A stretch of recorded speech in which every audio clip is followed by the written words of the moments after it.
കരിങ്കലിൻ്റെ ഇടയിൽ പോയാ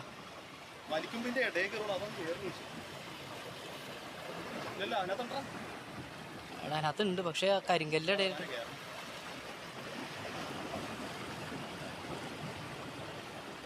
അയ്യോ ആ ബ്രൈഡിൽ പിടിച്ച് വെക്കാൻ പറ്റുമോ നോക്കിയാട്ടെ. ചെന്നടാ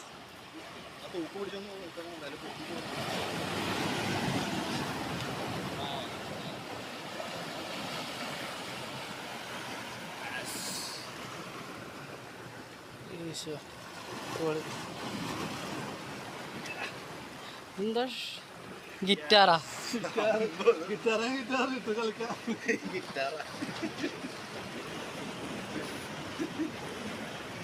കഴിഞ്ഞ തവണ നമ്മള് തെരഞ്ഞു പിടിക്കാൻ പോയപ്പോ നമ്മുടെ അന്ധകാരൻ്റെ കയ്യിൽ നിന്ന് കിട്ടുന്നുണ്ടായിരുന്നു. അപ്പോൾ ഓക്കെ, താങ്ക് യു.